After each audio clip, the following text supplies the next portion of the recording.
eu vou baixar um pouquinho, porque eu não sou grandão. Pequenininho tem que ter.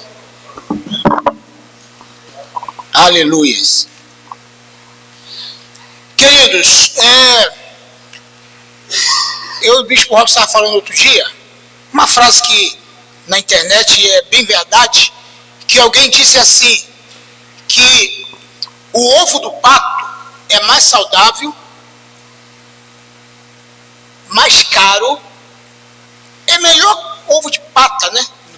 Pata, do que o da galinha. Mas o que vende mais? O da pata ou da galinha? Da galinha. Por quê? Porque a galinha faz barulho quando bota o ovo e a pata não faz nada. E o resumo da conversa: muitas vezes as coisas não funcionam na vida de muita gente porque eles não divulgam, porque não propagam, né? Você tem um produto que quer vender, mas não anuncia, não vai vender. Você tem que anunciar, abrir a boca, falar que está vendendo, né? Botar na internet. Hoje em dia, esse canal é fantástico para a gente. Então, que nós possamos, realmente, nós divulgamos bastante, mas muitos pastores tiveram compromisso hoje, mas essa tarde de terceiro sábado tem que ser consagrada por nós para ser um momento imperdível, tá? Para nós sermos ministrados. Pastor que não gosta, que não para ouvir, para ser ministrado, está precisando rever seus conceitos. Porque tem muita gente que diz que não vem porque não tem tempo, tem que fazer alguma coisa, outra coisa. E, por aquilo que pareça, tem gente, pastores, líderes, que não participam, por aquilo que pareça, por causa dos R$10 de taxa do café. Eu já ouvi gente falar isso. Ah, hoje eu não tenho R$10. Eu falei, amigo, o dia que você não tiver, você pode vir assim mesmo. Aqui a gente não quer ganhar dinheiro, não é tirar dinheiro de ninguém. Só falar com a diretoria, alguém, olha, alguém paga para mim, eu pago, ou você não precisa pagar, se você não tiver. Simples assim. A pessoa deixa de vir, deixa de ser ministrado, porque às vezes ele diz que não tem R$10. Aí um fala, não é só por causa dos 10, é por causa do Uber, é por causa do combustível, é por causa da condução, até chegar aí, voltar, e não sei o que. Aí tem oferta, se for contar, vou gastar uns R$50. Olha o nível de pessoas, a mentalidade de gente que, na verdade, vão ficar para trás, irmão. Quem pensa assim vai ficar para trás. Tem que ter visão, tem que ter foco, tem que ter direção, tem que ter atitude. Amém ou não? Entendeu? Abre tua Bíblia em Hebreus 12, versículo 15. Esse texto eu li aqui na igreja, pregando para o meu ministério aqui, de uma forma mais diferente, né? Do que eu vou pregar hoje para os pastores. Hebreus 12, 15. Hebreus 12, versículo 15. E eu não vou demorar, porque nós vamos ter a nossa comunhão, e tem alguns irmãos que precisam sair, né? Tem evento logo mais e não podem ficar. Inclusive tem um evento hoje lá no Apóstolo André Leal, né? Caminho da Roça, alguma coisa assim, né? Pode ser. Vai ter bastante coisa lá. Amém? Estou pretendendo até dar um pulo lá daqui a pouco. E o pastor Evanil fez aniversário quinta-feira, 70 anos. Olha pro cara. Olha para ele, 70 anos. É da família dele. E sábado agora, dia 26, tem um maná lá, abençoado na igreja dele. Está todo mundo convidado. Estou convidando todo mundo aqui para ir lá. Amém? Sábado agora, que vem, né? Dia 26. Está escrito assim na palavra do Senhor, irmãos. Versículo 15. Tendo cuidado de que ninguém se prive da graça de Deus e que nenhuma raiz de amargura, brotando vos perturbe, e por ela muitos se contaminam. Esse texto, ele me fala muita coisa, ainda mais quando a gente fala de pastor e de liderança. O apóstolo aqui, o escritor aos Hebreus, ele diz que devemos tomar o cuidado. Tomar todo o cuidado, toda a precaução possível, para que ninguém se prive da graça de Deus. Tanto eu privar os outros da graça de Deus, como eu também, eu entendo assim, eu me privar da graça de Deus. Porque a graça de Deus está liberada para todos nós. Mas muitas vezes eu posso limitar, eu posso frear, eu posso atrapalhar a graça de Deus se manifestar na minha vida. Então qual é o cuidado que eu tenho que ter? O cuidado de que ninguém se prive da graça de Deus, porque a segunda parte do versículo fala que uma das coisas que pode privar alguém da graça de Deus é uma coisa chamada raiz de amargura. E nós estamos vivendo um tempo que não sei se os pastores de 50, 80, 100 anos atrás passavam por isso, mas hoje os pastores estão passando muito por isso, que é a questão da ingratidão, da infidelidade, de você contar com as pessoas, acreditar nas pessoas, confiar nas pessoas e as pessoas se decepcionarem. Então uma das coisas que eu tenho observado e feito o possível para que eu não caia nessa, é eu ter o cuidado para que a raiz de amargura não pegue a minha vida. Para que eu não venha ficar amargurado pelo canto, triste, decepcionado com ninguém, porque eu acreditei, confiei, depositei toda a minha confiança nas pessoas. Muitas vezes depositar a confiança nas pessoas, acreditar nas pessoas, fazem nós adoecermos. Principalmente quando nós colocamos uma grande expectativa nos outros.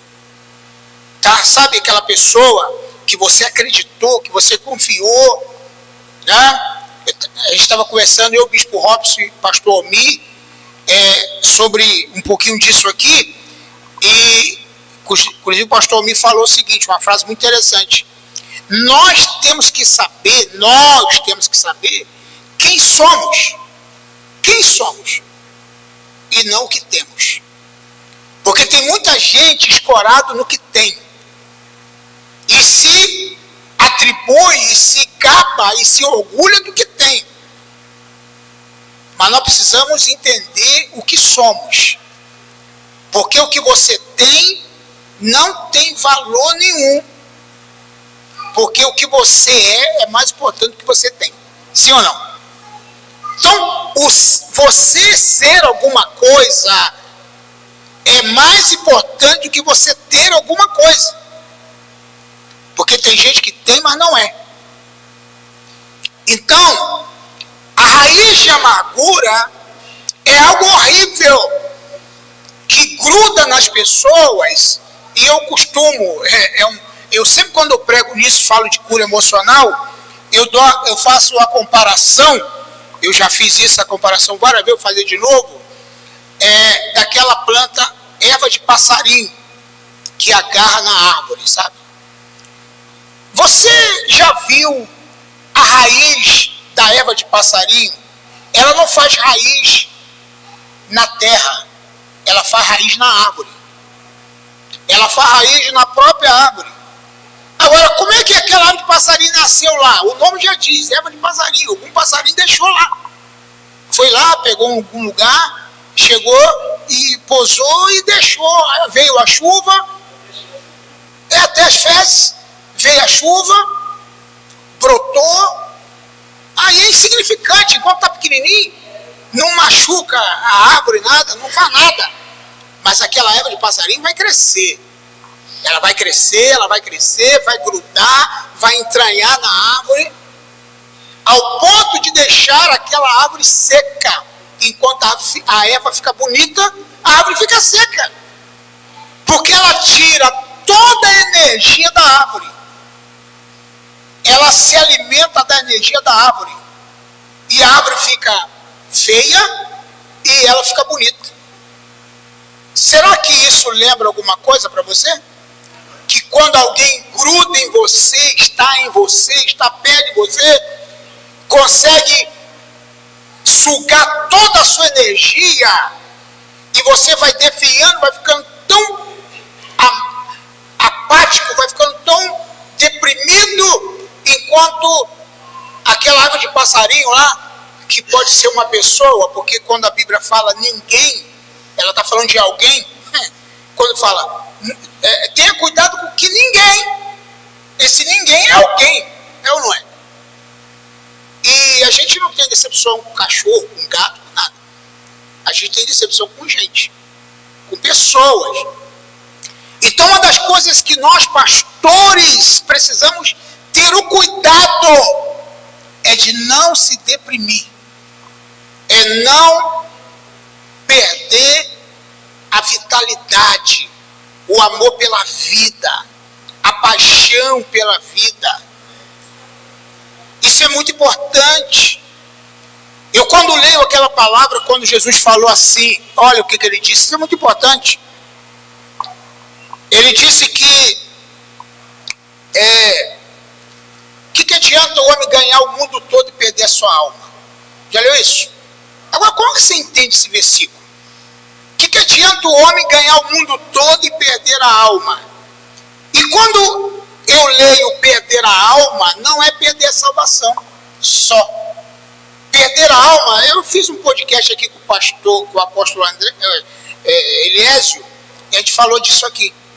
Sobre perder a alma é perder a vitalidade, a vontade da vida. Perder a alma é perder o prazer da vida. Perder a alma é perder a expectativa. Perder a alma é você deixar de desfrutar. O que adianta você ganhar todo mundo e perder a alma, prazer, perder a família, inclusive? Tem muita gente que está ganhando tudo, mas está perdendo a família. O que adianta?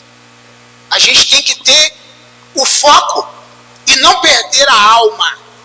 Porque alma na Bíblia não precisa dar teologia, porque tem muito teólogo aqui. Eu só estou dizendo que alma na Bíblia tem vários significados, irmão. Tá? Quando a gente fala assim, quantas almas se entregou para Jesus? Estou falando de pessoa, de gente. Alma é gente. Então a tua alma é a tua vida. A tua alma é a tua família. A tua alma é a sua vida de saúde, tua vida emocional, tua vida espiritual. A tua alma é você que é a alma. Você é uma alma. O que adianta você ganhar e perder? Porque, eu ganhei, eu fiz isso, fiz aquilo. Mas está perdendo. Perdendo a alma. Perdendo o prazer. Perdendo a alegria. Sabia que tem pastor que não ri mais? Não se alegra, não sorri? Não está mais. O camarada, quando começou no ministério ou aceitou Jesus, era todo sorridente, uma coisa maravilhosa, alegre, feliz. Agora o cara não consegue dar um sorriso mais, não consegue mais ser um pouco engraçado, ser com os amigos. Acabou a alegria, porque a pressão foi tirando essa alegria dele. Então, cuidado, tenha o cuidado que ninguém se prive da graça de Deus e que nenhuma raiz de amargura brotando vos perturbe. Olha a palavra, vos perturbe. Se a gente for ler em outras versões, esse vos perturbe aqui muitas vezes eu posso até traduzir de endemonizar, porque tem muita gente que está tão perturbado que chega ao ponto de estar praticamente endemoniado. Desculpa a expressão aqui. Não é verdade ou não? Então, cuidado para que você não se perturbe e ainda com a sua perturbação contamine os outros. Eu sei que nós precisamos ser, muitas vezes, enérgicos. Precisamos, muitas vezes, ser duros com algumas pessoas. Porque tem pessoas que precisam de um tratamento de choque mais. Né? A gente lidar com ele com mais realismo. Precisamos disso. E se a gente for frouxo demais com as pessoas também, fica muito... As pessoas estão pensando que a gente está de brincadeira no ministério. Então, muitas vezes, a gente tem que ter... Mas também tem que ter o equilíbrio. Então, e nisso, isso é importante. E, agora, cadê o teu brilho? Cadê a tua alegria? Olha o que diz Isaías 60, versículo de número 1.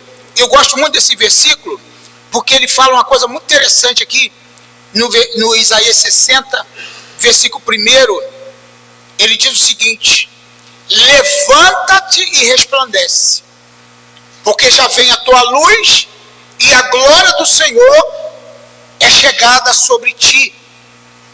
Então a primeira coisa que eu tenho que fazer como líder é me levantar, parar de prostração, porque levantar significa você se posicionar. Levantar significa você parar com a prostração. Eu fiz um vídeo outro dia que eu falei o seguinte: Deus não dá dinheiro para ninguém, mas Ele dá ideias, Ele dá estratégia, Ele dá visão. Quem dá dinheiro é o diabo, oferece, né? Tudo eu te darei se você me adorar. O diabo oferece dinheiro, mas Deus dá estratégia.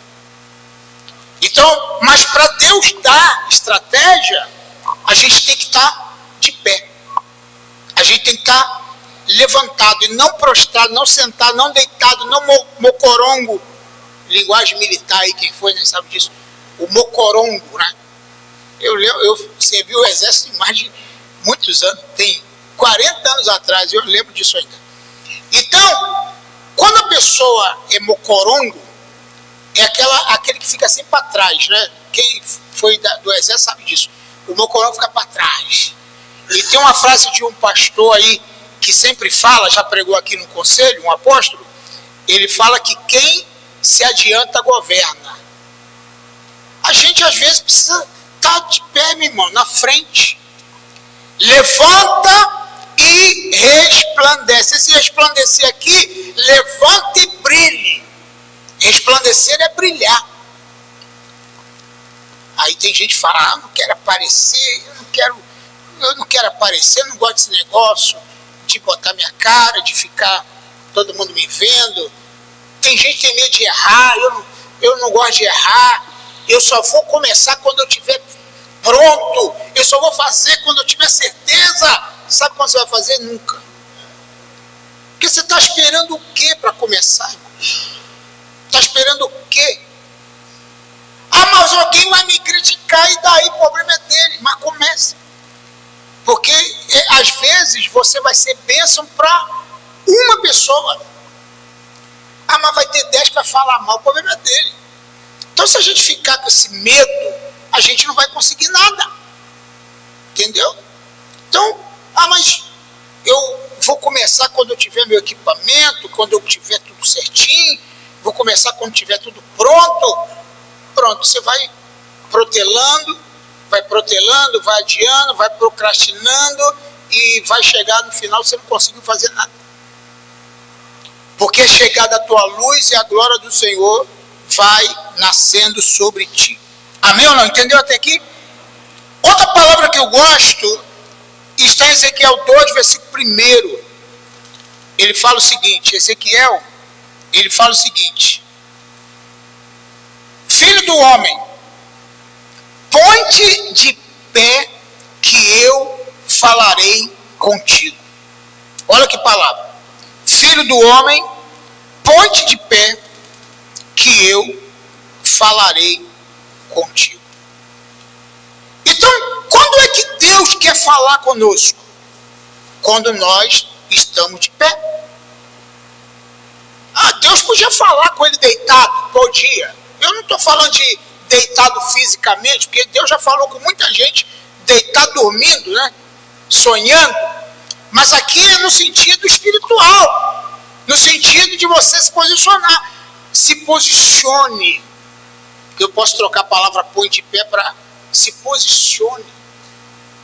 Tenha uma atitude. Ponte de pé. Esse ponte de pé não é só o cara está deitado ou sentado e Deus não vai falar com ele enquanto está sentado. Não é nada disso. Esse ponte de pé é se posicionar. É você se colocar na posição que Deus quer te usar. Aí você vai conseguir ouvir Deus falar. Ah, mas eu não consigo ouvir Deus falar. Outro dia alguém falou comigo. Ah, eu só falo alguma coisa quando eu estou inspirado. Quando eu estou inspirado, aí eu falo. Mas por que eu estou inspirado todo dia? E a pessoa só está inspirada só uma vez por mês? Então depende muito da posição que você está. Por que você não se inspira? Talvez porque você não lê livro. Por que você não se inspira? Porque você não lê Bíblia. Por que você não se inspira? Porque você não vê nada, você não para aí diante da TV ou do celular para ver 4 horas, às vezes, de estudo bíblico, de palestra ou de um podcast interessante, seja ele científico, bíblico, teológico, não sei o que você... Mas às vezes a pessoa não consegue ficar 1 hora assistindo. Um dia Jesus chegou para os discípulos, eles foram orar, Jesus foi para o mais distante, quando voltou, os discípulos estavam dormindo, e Jesus falou: vocês não conseguem 1 hora velar comigo? Vocês não conseguem 1 hora? Quer dizer, Jesus está dizendo o seguinte: você tem que ter posicionamento. 1 hora. A gente tem que, nos organizar para termos pelo menos 1 hora de estudo, 1 hora de meditação, 1 hora de palavra. Isso é muito importante. Põe de pé, eu falarei contigo. Outro versículo que eu gosto que fala dentro desse tema aqui de posicionamento é Efésios 5,14. Olha o que diz a Bíblia. Pelo que diz: desperta, ó tu que dormes. Olha que palavra. Desperta, ó tu que dormes. Levanta dentre os mortos, e Cristo te esclarecerá ou te iluminará. Então, olha, vamos esmiuçar esse versículo. Desperta. Primeira palavra, desperta. O que é despertar? Você, peraí, estava dormindo nisso aqui, vou me despertar, irmão. Eu estava pensando em fazer isso, mas eu não estou fazendo, eu tenho que fazer, eu tenho que me despertar. Desperta tu que dorme. Agora, esse dormir aqui, claro que não é dormir físico, claro. É dormir numa inércia, é uma inércia espiritual ou emocional que a pessoa esteja. E agora a segunda parte do versículo diz: levanta-te dentre os mortos. Olha aqui, não quer dizer que você está morto, mas você está dormindo no meio dos mortos. Ó, está escrito aqui: levanta dentre os mortos. Não está dizendo levanta morto, não está dizendo você levanta porque você está morto, não está dizendo isso. Está dizendo levanta dentre os mortos. Você está no meio de gente morta, mas você está vivo. Levanta, levanta, porque Cristo te esclarecerá. Aí eu pego esse versículo para entender o seguinte: o que é esclarecer? É entender. Entender o que Deus tem para mim. Entender o que Ele vai fazer através de mim, na vida de alguém. Porque Deus, Ele quer te levantar para que você seja exemplo para os outros. E não uma pessoa que vai...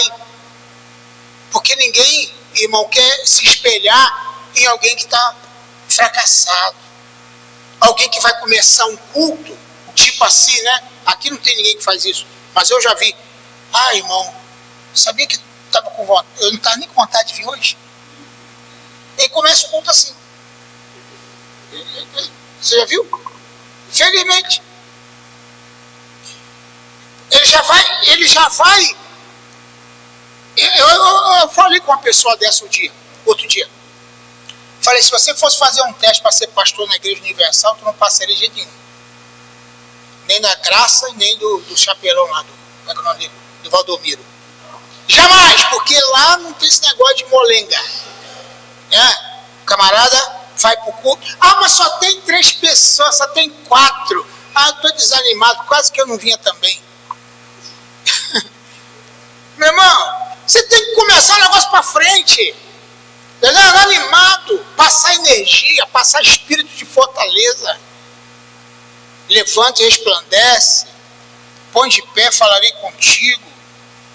Desperta tu que dorme. E vai por aí afora. E eu não vou continuar essa mensagem porque o horário está indo. Mas eu quero falar de um cara chamado Elias. Rapidinho, que você conhece. Porque Deus deu muita bronca em Elias. Deus chamou a atenção de Elias várias vezes. Que fazes aqui, Elias? Come essa comida, Elias. Levanta, Elias. Sai dessa caverna, Elias. Vai embora, Elias. Uns fulano de tal, uns despertando. E não fica aqui não, cara. Vai embora. E ele, mas a Jezabel, o Acabe quer me matar, não sei o quê. Meu irmão, sabe o que Deus fez? Tirou Elias de cena. Sabe, você está muito mole, Elias. Vou tirar você. Hã? Foi bem, mas no final foi mole. Por isso que eu falei outra palavra outro dia. Deus quer o seu final. O seu final é mais importante que o seu início. Se você começou bem e terminou mal, estragou tudo, irmão. Que ninguém vai lembrar de como você começou, vão lembrar de como você terminou. Ah, poxa, fulano acabou mal, tá vendo? Ah lá, pecou, errou, acabou o ministério, traiu a esposa, traiu o marido. Ah lá, acabou mal. Ó. Eles vão se lembrar de como você terminou e não de como você começou. Começou bem, terminou mal, já era. A gente tem que começar bem e terminar bem. Amém ou não? Melhor ainda. Melhor ainda. Ah, mas você quer... Não, irmão. Se você não está mais naquele tipo de ministério, faz outro, vai trabalhar em outra área. Igual o pastor Almir aqui, relatar aqui. Pastor Almir não é mais pastor titular de um ministério, mas está trabalhando mais do que nunca no reino de Deus. Dando aula, ensinando, palestrando, dando palestra para casais e tal. Ele parou? Não! É assim que funciona. Aí eu parei meu ministério, agora eu vou ficar em casa. Vai fazer outra coisa, então. Então, às vezes, as pessoas precisam ter visão de que Deus quer usar ele em várias áreas. Quem disse que Deus quer só te usar como pastor sênior de algum lugar, de algum ministério? Deus quer te usar de outra maneira também. Hã? Quantos talentos você tem e não está usando? Hã? Muitos talentos. Então Deus quer te usar. Então, é importante que o Elias, Deus tirou ele. Deus tirou ele de cena. Tá? Fala assim, Elias, acabou, não dá mais para tu, porque você quer uma coisa que jamais... Ainda mais aqueles pastores que querem coisa mirabolante que nunca vai acontecer. Tem gente que sonha com uma coisa que nunca vai acontecer. Ele fica sonhando com o negócio, ele quer que aconteça alguma coisa que nunca vai acontecer. Já viu isso? E ele cima com aquilo. Não, tem que dar certo, vai dar certo. Tudo bem, ser otimista é uma coisa, irmão. Ser otimista é uma coisa, eu sou muito otimista. Mas você também precisa ser um pouquinho de realista. Porque tem coisa que não vai dar para tu mesmo. E você tem que saber, eu sei o que dá para mim. Eu sei o que dá para mim, eu sei o que não dá. Isso dá, isso não dá. E pronto, eu vou ficar no que dá. E eu vou fazer o que dá. Então, preste bem atenção. Deus tirou Elias e falou assim, Elias, não dá mais para tu. Vai lá ungir o Eliseu. Vai lá ungir Jeú, né, para rei, né? Não foi isso? Quem é bom de Antigo Testamento sabe disso. Então, vai lá e faz. Aí você sai fora. Agora é outro. Porque o que Elias quis que acontecesse, não aconteceu. Veio ele, não aconteceu. Veio Eliseu, não aconteceu. Veio Jeremias, não aconteceu. E demorou, foi anos para acontecer. E se bobear, nem aconteceu ainda o que eles queriam. Israel está do mesmo jeito que sempre foi, para você ter uma ideia. Ninguém quer Jesus. Então, a palavra de hoje é: não deixe que a raiz de amargura brote no seu coração. Proteja as suas emoções, proteja seu coração. Proteja seu coração. Seja forte, seja alegre, seja feliz. E pronto. E deixa os outros para lá. Acabou a história, irmão. Vamos embora, caminha para frente. Que Deus abençoe sua vida em nome de Jesus. Amém? Glória a Deus. Glória seja dada ao nome do Senhor. Amém. 5:06, terminei. Gente, só para lembrar, sábado, terceiro sábado que vem, a gente está fazendo aqui porque até algum pastor pediu para fazer nas suas igrejas. Mas alguns pastores falam assim, mas não dá para fazer lá. Gente, o que nós estamos fazendo agora? Mesmo que você não tenha condições de bancar o café, com as ofertas e com a taxa que a gente recolhe, a gente ajuda você lá na sua igreja. Então não precisa ser aqui todo mês. Pode ser na sua igreja também. Pode ser lá? Mês que vem? Amém. Glória a Deus. Então, já temos um lugar para mês que vem. Tá bom? O apóstolo que pregou, Cristiano, aqui na vez passada, vamos fazer o café lá para a glória de Deus. Então, na verdade, a gente faz aqui porque, tá? Quem quer para o próximo mês pode falar. Então, agosto vai ser lá e o outro pode falar para a gente ver o que a gente pode fazer. E se puder patrocinar, patrocina. Se não puder, fala com a gente. Pastor, eu vou só abrir o espaço, mas não dá para patrocinar. Outubro, Bispo Robson. Amém. Posicionamento, amém. Exatamente. É assim, irmãos. E nós vamos continuar. Esse ano, eu estava falando num grupo lá, da liderança, da diretoria, que a gente está pretendendo, a gente tem uns 2 anos que não faz congresso. Mas talvez não dê ainda para fazer esse ano, mas a gente vai fazer um café excepcional lá no Apóstolo Cristiano, em agosto, e de repente no início do ano, quando a gente voltar de férias, em fevereiro, a gente faz um evento melhor, tá bom? Então, para a gente dar esse posicionamento aí. Deus abençoe tua vida, obrigado por ter vindo, amém? Eu espero ter sido bênção na sua vida aqui, para a glória de Deus. Vamos ficar de pé.